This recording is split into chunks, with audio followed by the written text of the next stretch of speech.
Hello guys, మీరు ఎప్పుడైనా పార్క్కి వెళ్ళి మ్యూజియంలో ఉన్నట్టు ఫీల్ అయ్యారా? ఈరోజు నేను సెయింట్ లూయిస్లో ఉన్న లవ్ మాయర్ స్కల్ప్చర్ పార్క్కి వచ్చాను. ఫస్ట్ టైం వచ్చేటప్పుడు ఇది కూడా నార్మల్ పార్క్ లాంటిదే అనుకున్నా, కానీ లోపలికి వచ్చిన 2 నిమిషాల్లోనే ఇది నార్మల్ పార్క్ కాదని అర్థమైపోయింది. ఎందుకంటే ఇది ఓపెన్ ఎయిర్ ఆర్ట్ మ్యూజియం.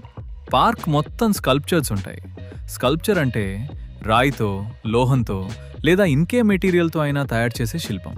ఇక్కడ అలాంటి శిల్పాలు బిల్డింగ్లో కాదు, పూర్తిగా బయట నేచర్ మధ్యలో ఉంటాయి. దాదాపు 105 ఏకర్స్లో 70కి పైగా జైంట్ శిల్పాలుంటాయి. ఈ పార్క్ హిస్టరీ కూడా చాలా స్పెషల్.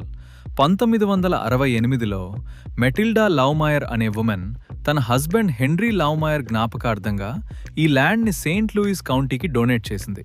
ఆ తర్వాత 1975లో ఎర్నెస్ట్ ట్రోవా అనే లోకల్ ఆర్టిస్ట్ తన 40 ఆర్ట్ వర్క్స్ డొనేట్ చేయటంతో 1976లో ఈ ప్లేస్ ఒఫిషియల్లీ స్కల్ప్చర్ పార్క్గా ఓపెన్ అయింది. ఇక్కడ హ్యూజ్ రెడ్ మెటల్ స్ట్రక్చర్ కనిపిస్తుంది కదా, దాని పేరు ద వే.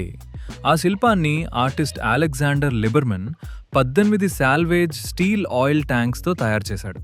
ఆల్మోస్ట్ 55 టన్నులు వెయిట్ ఉంటుంది. 1980 నుంచి అదే ప్లేస్లో నిలబడింది.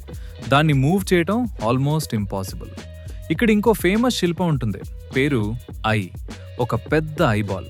టోనీ టాసెట్ అనే ఆర్టిస్ట్ తన స్వంత కన్ను మోడల్ చేసి తయారు చేశాడు దాన్ని.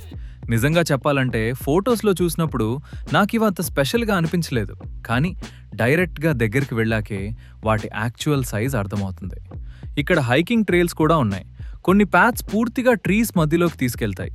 ఇక్కడ చాలామంది నేచర్ని ఎంజాయ్ చేయడానికి వస్తున్నారు. మరి బెస్ట్ పార్ట్ ఏంటంటే ఇంత యునీక్ ప్లేస్కి ఎంట్రీ కంప్లీట్లీ ఫ్రీ.